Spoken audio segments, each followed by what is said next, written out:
Señor, te damos gracias, Padre, por tus bendiciones, Señor.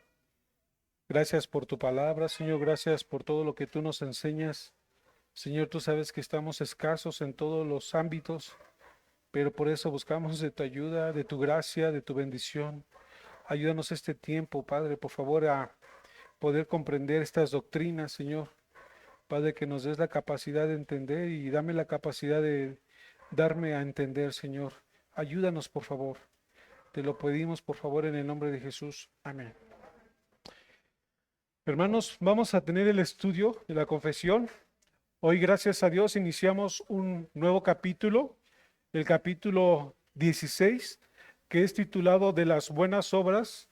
Y hermanos, solamente para recordar y para poder introducirnos a este tema, en base a la estructura de la confesión, nos encontramos en la segunda parte, que es la parte central de la confesión, donde doctrinalmente la conocemos como el pacto de Dios, del pacto de Dios.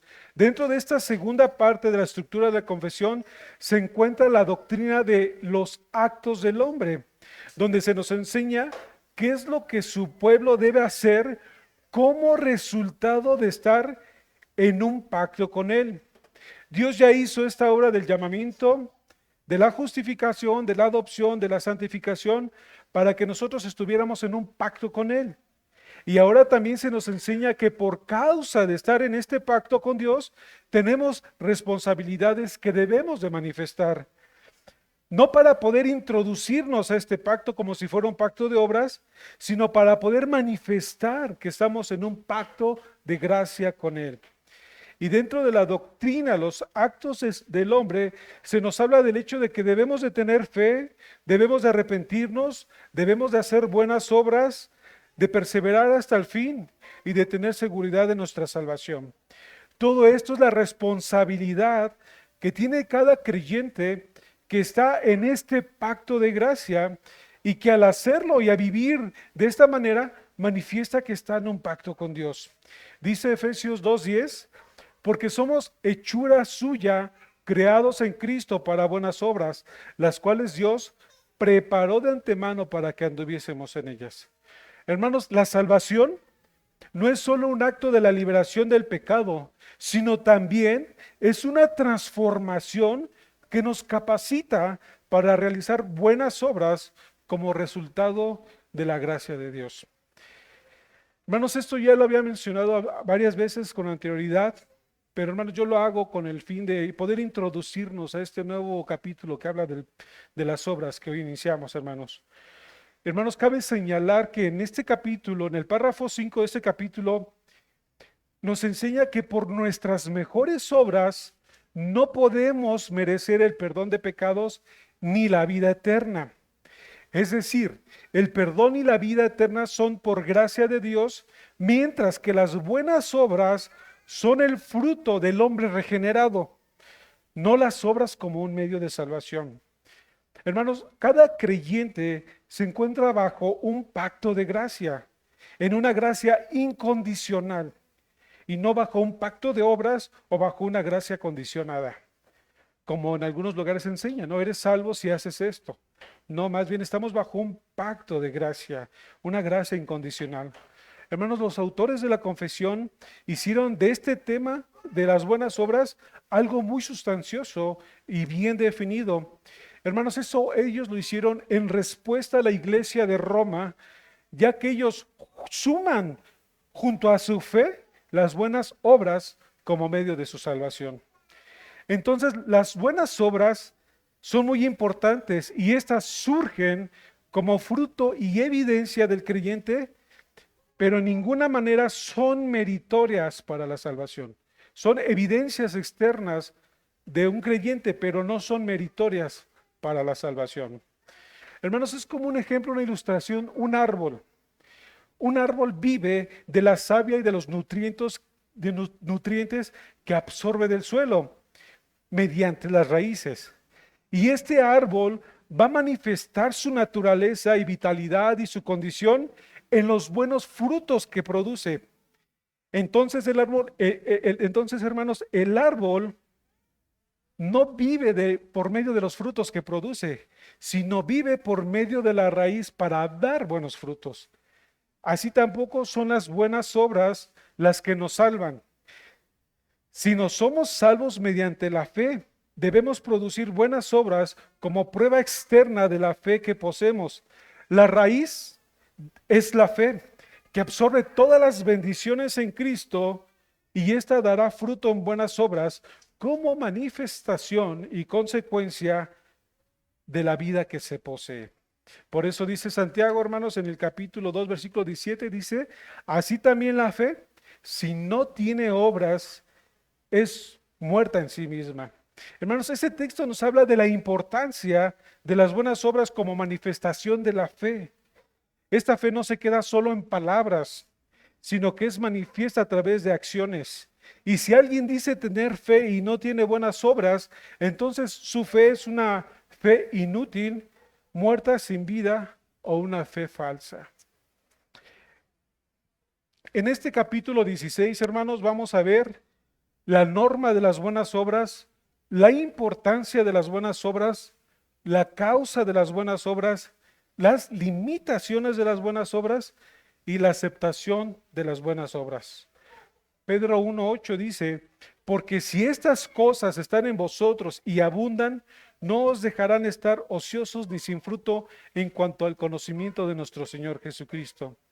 Hermanos, este texto enfatiza la presencia y crecimiento de las virtudes que venía mencionando anteriormente, como la fe, la virtud, el conocimiento, el dominio propio, la paciencia, la piedad, el afecto fraternal y el amor.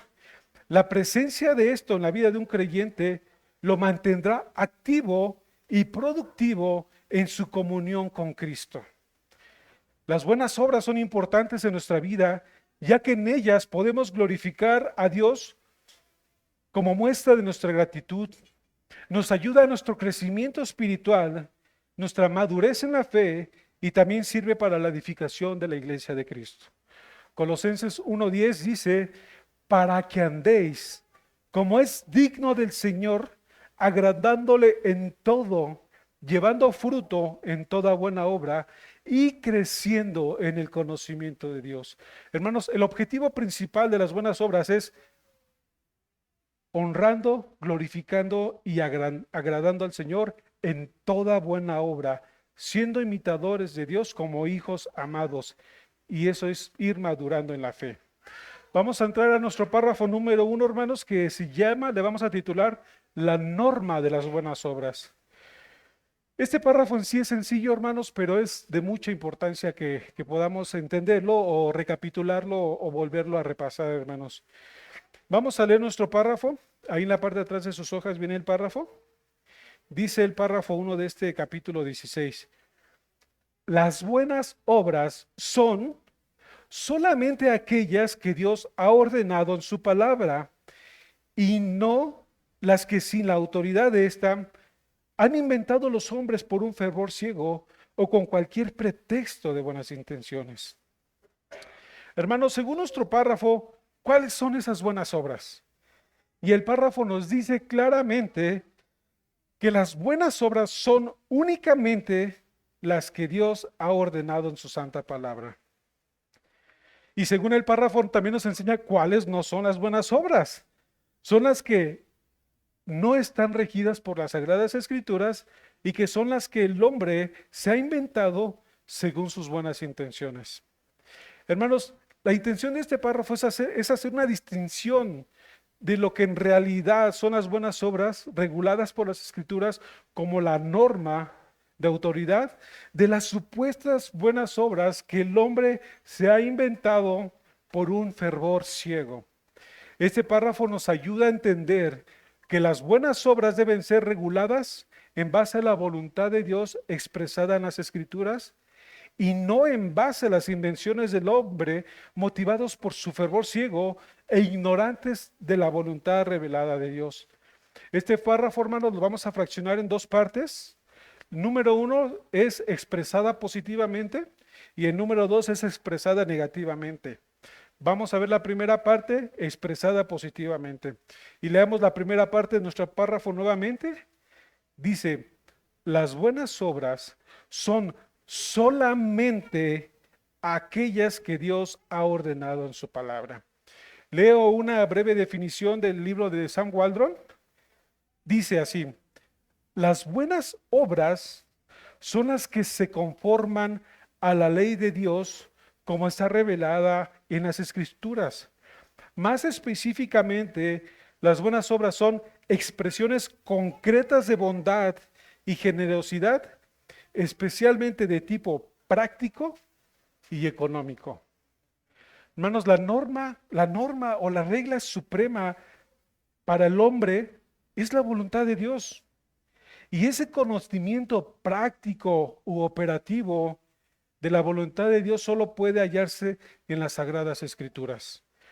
Por eso dice el Salmo 147:19, dice, ha manifestado sus palabras a Jacob, sus estatutos y sus juicios a Israel. Hermanos, Dios ha manifestado su voluntad, Dios ha manifestado sus palabras, su juicio a su pueblo por medio de ¿qué? Por medio de las Sagradas Escrituras. Las Escrituras son las que nos instruyen, las que nos capacitan y regula lo que debemos hacer y lo que debemos de omitir. Hermanos, las Escrituras son la regla suprema de lo que es bueno y lo que es malo. Es la voluntad que Dios expresa en las Sagradas Escrituras. Hermanos, Dios es el único, la única autoridad suprema, que Él es el único que puede establecer lo que es bueno y lo que es malo. Nadie tiene esa autoridad, hermanos. Solamente Dios establece lo que es bueno y lo que es malo. Y esto solamente podemos, y como nosotros, hermanos, de verdad, si nosotros, como su pueblo, solamente podemos identificar lo que es bueno y lo que es malo, no en base a nuestros pensamientos, o según nuestras buenas intenciones, o según nuestro parecer o nuestra conveniencia. Si nosotros podemos identificar algo entre bueno y malo, es únicamente en base a lo que Dios ha establecido en su palabra.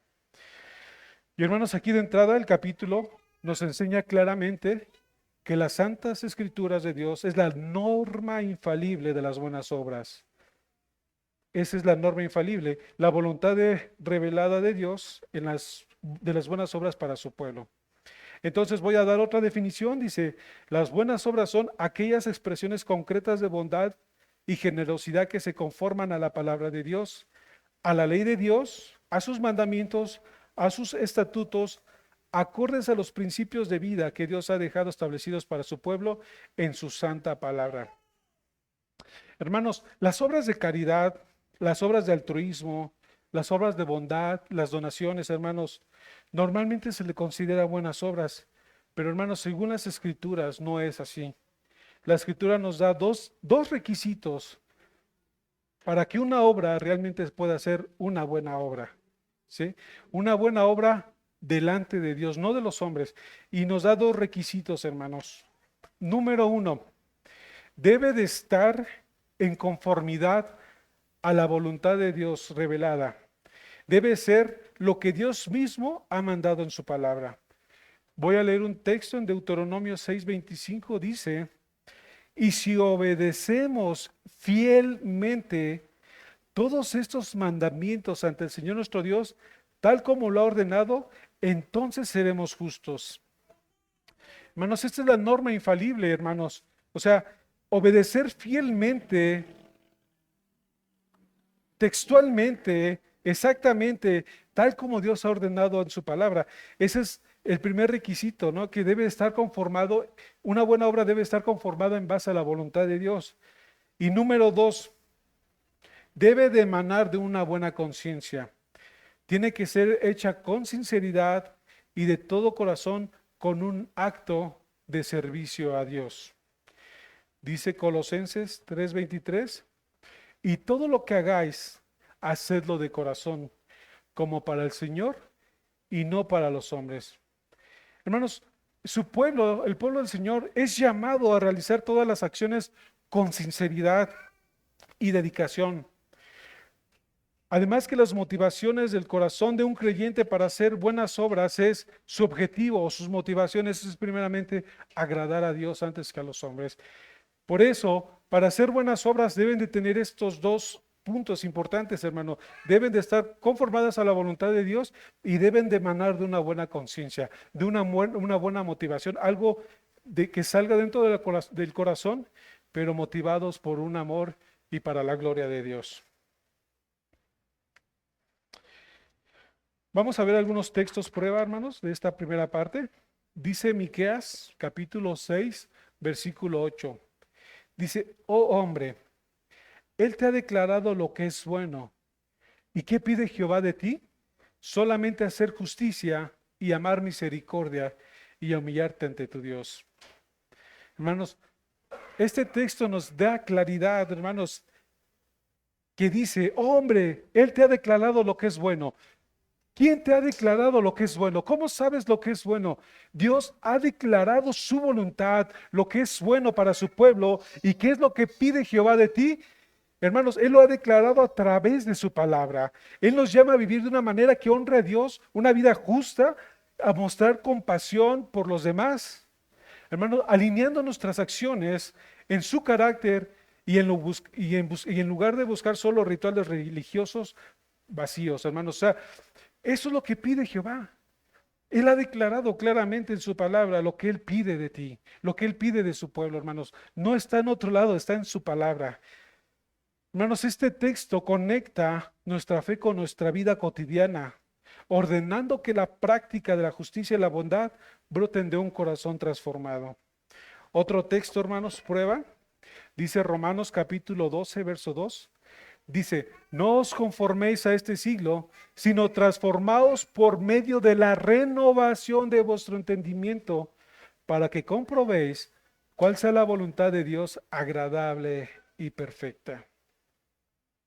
Hermanos, dice, no os conforméis a este siglo, no te conformes a este mundo, a lo que este mundo sigue la corriente, sino más bien transformaos por medio de la renovación de vuestro entendimiento.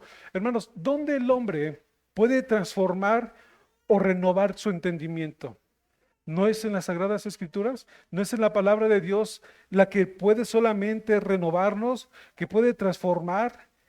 ¿Cómo puede renovar nuestro entendimiento, hermanos? Un entendimiento que a veces es corrupto, es caído, es desviado en base a la naturaleza caída, pero solamente la palabra de Dios puede renovar, puede transformar el entendimiento. ¿Para qué? Para que podamos comprobar cuál sea la voluntad de Dios, que es agradable y es perfecta. Solamente así, por medio de las Escrituras, nosotros podemos renovar nuestro entendimiento y solamente así podemos entender cuál es la voluntad de Dios. Y la voluntad de Dios es agradable y es perfecta. Y hermanos, por último de esta parte, el texto por excelencia, hermanos, 2 de Timoteo 3:16. Toda la Escritura, toda, es inspirada por Dios y útil ¿para qué?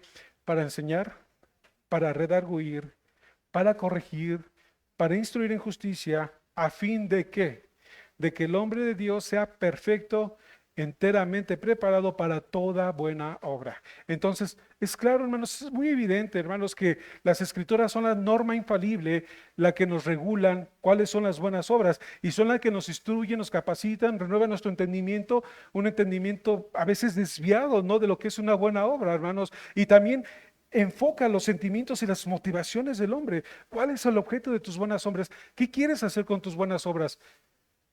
Es para la gloria de Dios. Entonces es la Escritura la que nos regula, la que nos dirige para hacer todas las cosas conforme a las Escrituras y para la gloria de Dios. Entonces, una buena obra es la que Dios ha establecido en su palabra, según su voluntad, para agradarle en toda.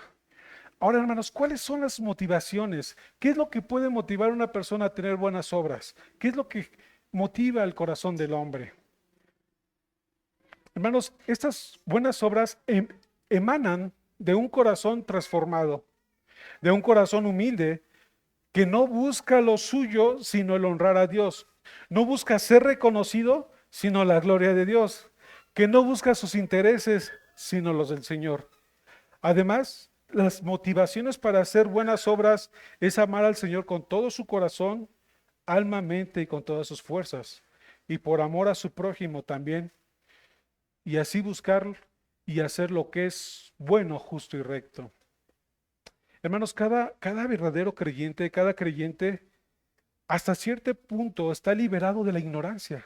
O sea, cada creyente no es ignorante de lo que hace. Está liberado hasta cierto punto de la ignorancia.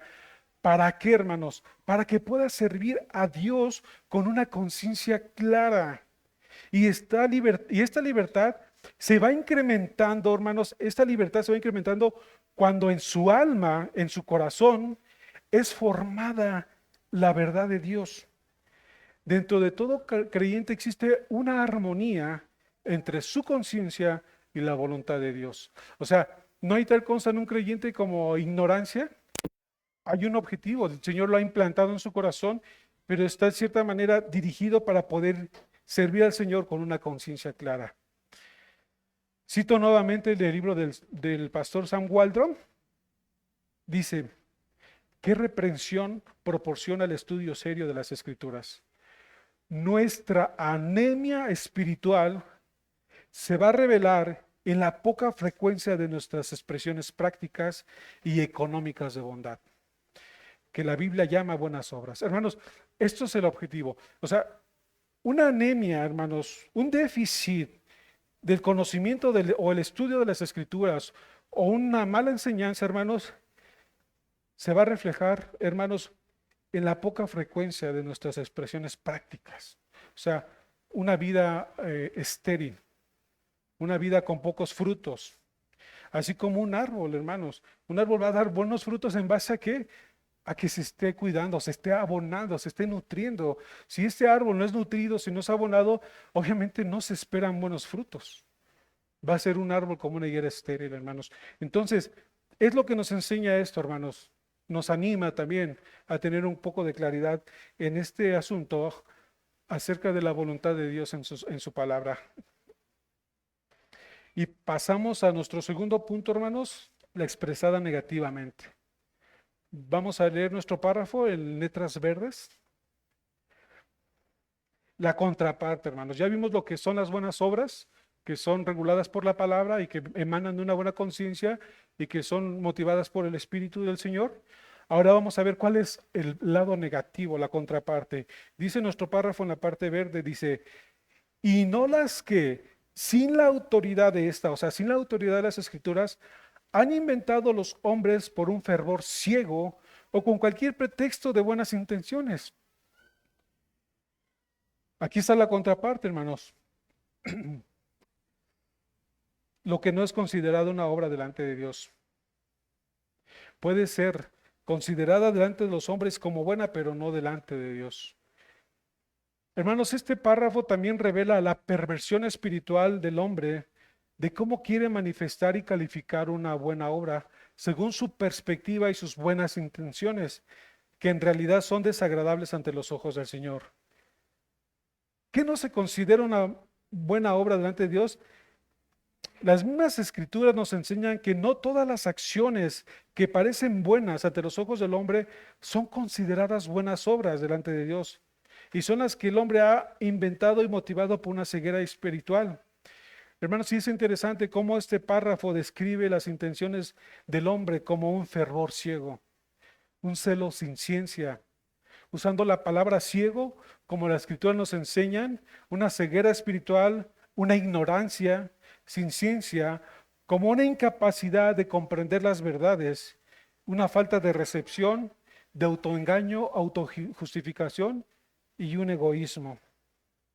Esta frase, hermanos, fervor ciego, describe un entusiasmo excesivo que lleva a una persona a actuar de forma irracional, donde la persona no es consciente de su ceguera, donde muchas veces es motivado por el mismo orgullo del hombre. Sus motivaciones y la base de sus buenas obras vienen de su propio corazón corrupto.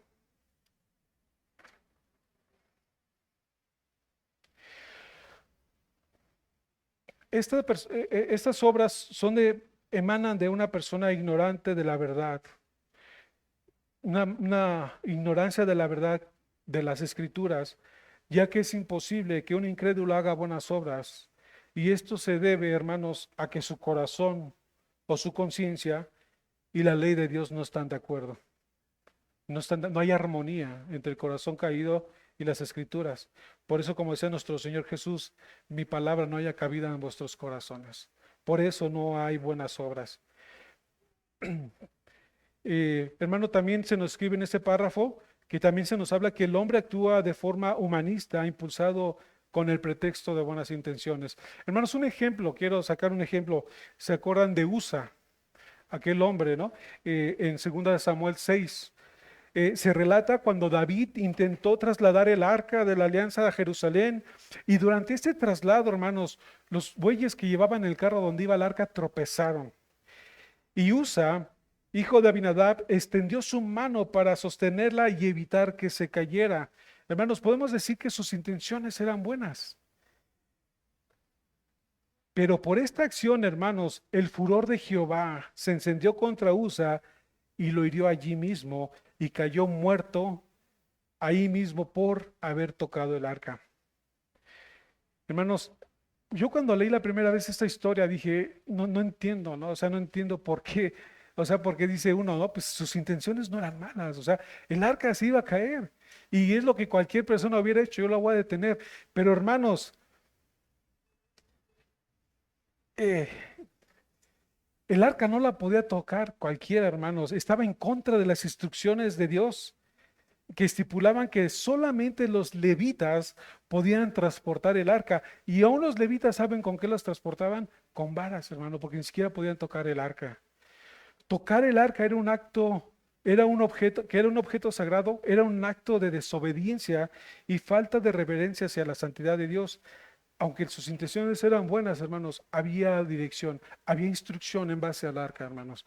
Entonces, eso es lo que nos enseña que también no son nuestras buenas intenciones, hermano, son lo que el Señor ha regulado. Y sobre todas las cosas, hermanos, están las instrucciones del Señor. No tenía que haber tocado el arca las tenían que transportar los levitas, pero él en su temeridad la tocó, hermanos, y el Señor se impuso primeramente antes de este hombre, impuso su ley, su instrucción, su palabra ante todas las cosas, hermanos.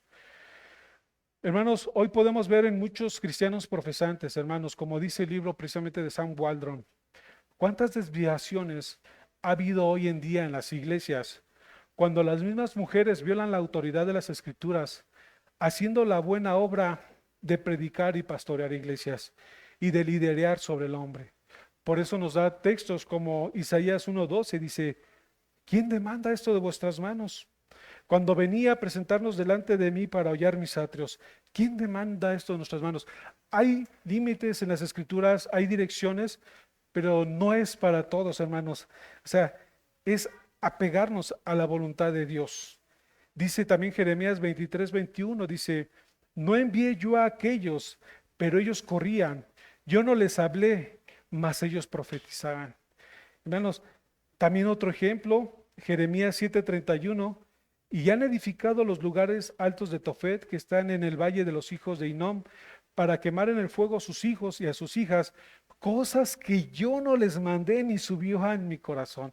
Hermanos, es la palabra la que regula, pero desgraciadamente el hombre tiende incluso, como dice aquí, a hollar los atrios del Señor, a estar en contra de la voluntad de Dios por sus buenas intenciones, por querer hacer lo que ellos creen que es bueno, por querer regular sus buenas obras en base a su conciencia o a veces a sus ideas o por un fervor ciego. Hermanos, ¿quién ha puesto a la mujer como autoridad dentro de una iglesia? Pero ellas por ignorancia, hermanos, por un fervor ciego y por sus buenas intenciones, ellas se levantan a pastorear, a dirigir y a liderar una iglesia, hermanos. Esto no lo demanda. Incluso en algunos lugares se han inventado cultos religiosos, hermanos, y como dice aquí, cosas que yo no les mandé ni subió en mi corazón. ¿Quién les ha pedido? ¿Quién les ha demandado esto de vuestra mano? Pero hermanos, esa es la forma en que el hombre caído siempre tiende a torcer. Por eso es importante que nosotros conozcamos lo que es el principio regulador.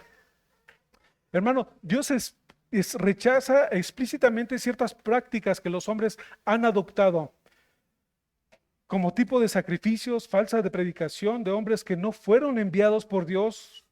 Hermanos, cuánta influencia de filosofía mundana, un rigurismo religioso de ejecuciones estrictas a normas y preceptos de hombres, cautivando y lastimando las conciencias de las personas prácticas restrictivas, donde se imponen leyes extremas y perjudiciales, donde esclavizan las conciencias. Desgraciadamente esto ha impregnado hoy en día las iglesias cristianas, y eso por no tener una buena idea de lo que es una buena obra, hermanos, porque actúan solamente en base a sus emociones, a sus sentimientos, o que yo creo que es esto, o que se vería mejor una adoración de este tipo. Hay un principio, las escrituras nos regulan lo que debemos hacer y lo que no debemos hacer.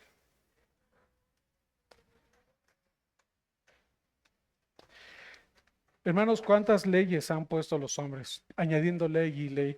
Dice Colosenses 2:20 al 23, dice, pues habéis muerto con Cristo en cuanto a los rudimentos del mundo, porque como si vivieses en el mundo, os sometes a preceptos tales como no manejéis, no gustéis, ni aun toquéis, en conformidad a mandamientos y doctrinas de hombres, cosas que todas se destruyen con el uso. Tales cosas a la verdad tienen cierta reputación de sabiduría en culto voluntario, en humildad y en duro trato del cuerpo, pero no tienen valor alguno contra los apetitos de la carne. Hermanos, en otros lugares a veces imponen mandamientos de hombres, leyes impuestas por los hombres, pero aparentan piedad, aparentan buenas intenciones, pero hermanos, no tienen ningún efecto contra los apetitos de la carne. No afectan, no ayudan, más bien estorban, hermanos. Aún las mismas escrituras también revela esta perversión espiritual, tanto en nuestros tiempos como en los tiempos antiguos, hermanos. Y hermanos, ¿qué hablar de los fariseos? De los fariseos, precisamente las escrituras nos enseñan ese tipo de personas que eran sumamente estrictos, hermanos, que imponían leyes que el Señor no mandó. Ellos creían que la forma en que se agrada a Dios y se iba al cielo era por cumplir meticulosamente una larga lista de reglas y regularizaciones religiosas. Los fariseos, hermanos, tenían una extensa lista de buenas obras meramente humanas. Sus leyes eran un conjunto de complejos de reglas y regulaciones que regulaban la vida diaria y la práctica religiosa. Aparte de las leyes basadas en la Torá, que incluían un conjunto de 613 mandamientos, de los cuales 248 eran obligatorios y 365 prohibiciones, una para cada día de la semana. Aparte, ellos aplicaron una tradición interpretativa llamada ley oral. Creían que la fe debía permear todos los aspectos de la vida. O sea, tenían que estar recitando, y que a todo, hermano, lo veían de una forma mística. Hermanos, ellos, para cumplir la ley del Sabbat, el día de reposo, los fariseos desarrollaron miles de subreglas sumamente minuciosos, como por ejemplo, hermanos, ellos no podían caminar más de 1 kilómetro ese día. O sea, ellos eran tan meticulosos en la ley que contaban el número de pasos que tenías que caminar en el día del sábado. No tenías que sudar el día de reposo. El número de letras que debías escribir no tenía que rebasar cierto número. O sea, ellos eran tan minuciosos, tan estrictos en la ley, que sacaban, por decir, el día de reposo, sacaban una lista exhaustiva y meticulosa, al igual de las ofrendas, de los diezmos. Eran tan meticulosos en ofrendar, como dice la escritura, ¿no? La menta, el eneldo. O sea, era tan minucioso, tan preciso de cómo ellos aplicaban la ley. Y hermanos, cosas que el Señor no mandó. Era el yugo que los fariseos habían impuesto sobre el pueblo de Israel, el pueblo del Señor, hermanos, que cuando nuestro Señor Jesucristo vino, Él decía estas palabras: venid a mí todos los que estáis trabajados y cargados, y yo os haré descansar. Llevad mi yugo sobre vosotros y aprender de mí, que soy manso y humilde de corazón, y hallaréis descanso para vuestras almas, porque mi yugo es fácil y ligera mi carga. Hermanos, la gente estaba cargada. O sea, les imponían cargas y cargas y cargas. Hermanos, el pueblo estaba ya cansado. Por eso este llamado del Señor a su pueblo: venid a mí todos los que están cargados y trabajados, y yo os haré descansar. Lleven mi yugo, lleven mi ley. Mi ley es ligera. Hermanos, Ese era lo que buscaba el pueblo de Israel, una carga ligera, hermanos, una carga que los iba a hacer libres del yugo de esclavitud del hombre. Otro texto prueba, hermanos, dice Mateo 15, versículo 8 y 9, dice, este pueblo de labios me honra, mas su corazón está lejos de mí, pues en vano me honran, enseñando como doctrinas mandamientos de hombres. Piensan que estaban haciendo, honrando al Señor. Hermanos, esto era hipocresía. Ese tipo de leyes humanas, lo único que genera en el corazón del hombre es una hipocresía. Por eso este texto es lo que nos enseña. De labios me honran, pero su corazón está lejos de mí. ¿Qué es? Hipocresía, hermanos. Porque su adoración no emanaba con su práctica. Ellos aparentaban una devoción con rituales y palabras externas inútiles únicamente para ser vistos y reconocidos como los hombres más piadosos.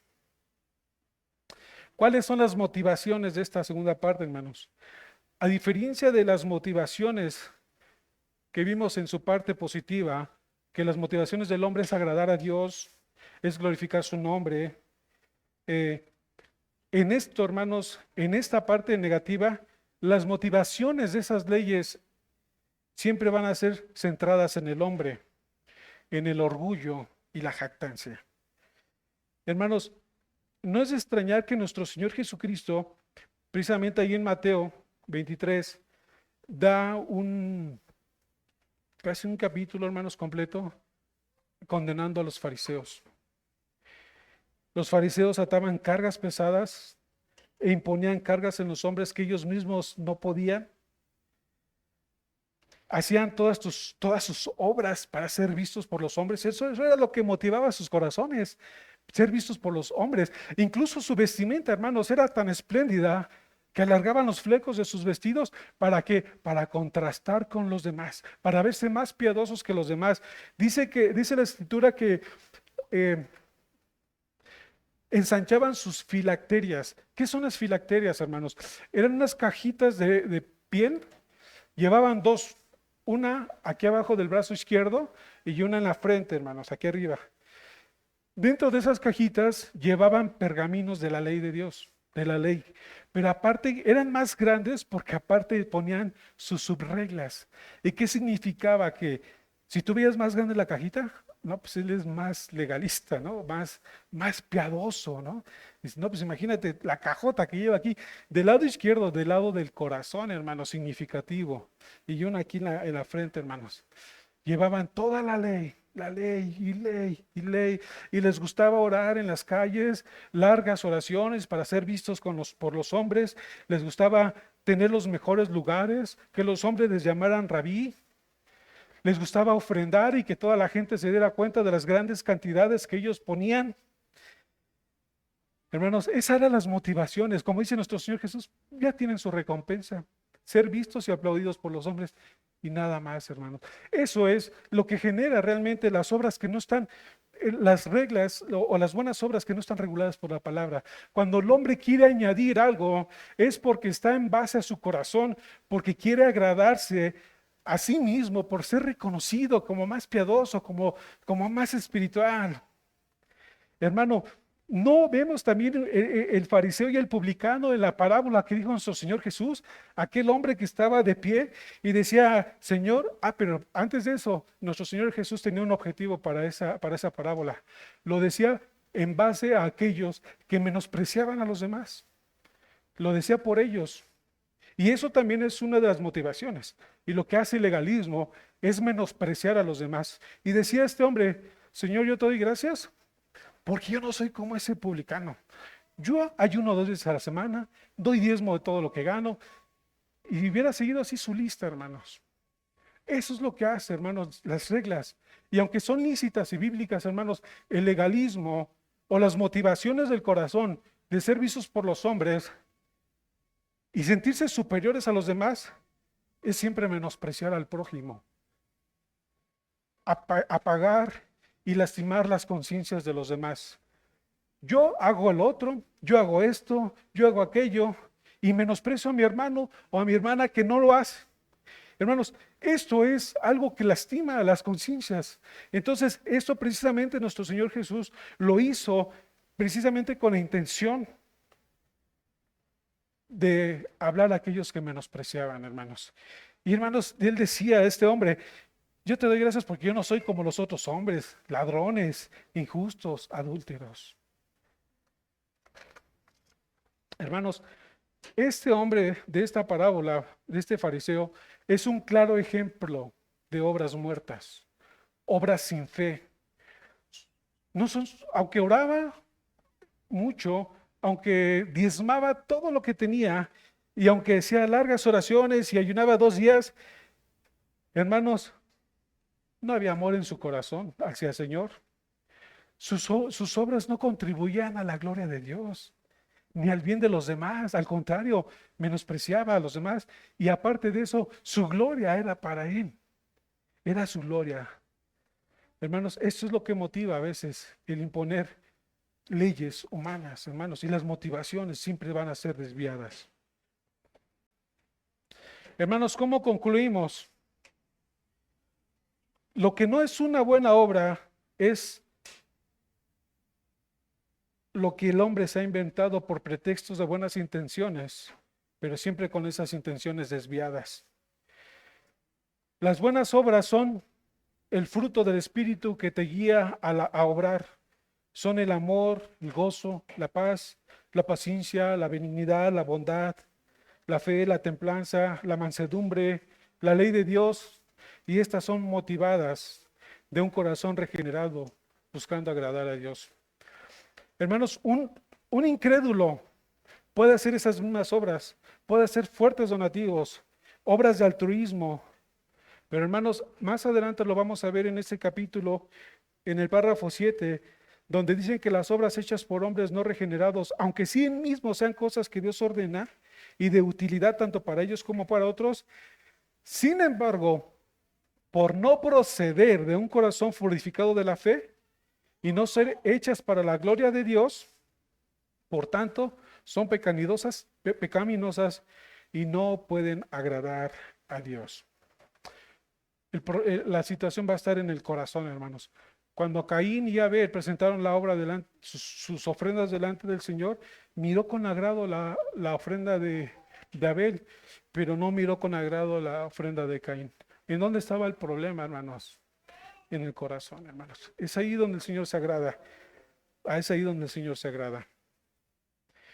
Dice Hebreos 13:20, para terminar, el Dios de paz que resucitó de los muertos a nuestro Señor Jesucristo, el gran pastor de las ovejas por la sangre del pacto eterno, os haga aptos en toda buena obra para que hagáis su voluntad, haciendo Él en vosotros lo que es agradable delante de Él por Jesucristo.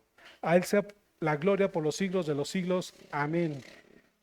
Y cito otro texto rápidamente, Daniel 11:32 dice, mas el pueblo que conoce su Dios se esforzará y actuará. Amén, hermanos. ¿Alguien tiene una pregunta? ¿Algún comentario, hermanos?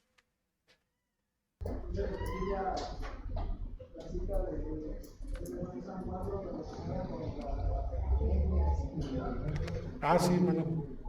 Sí, claro.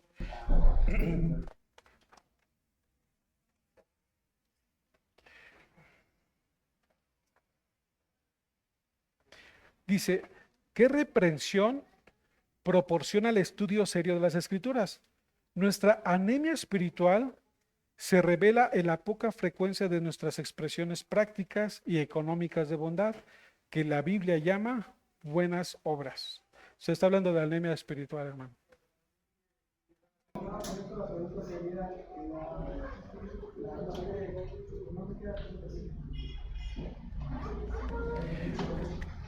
Bueno, es que las buenas obras implican muchas cosas, hermano. Por decir, dentro de los frutos del Espíritu es el amor, gozo, paz, paciencia, benignidad, bondad.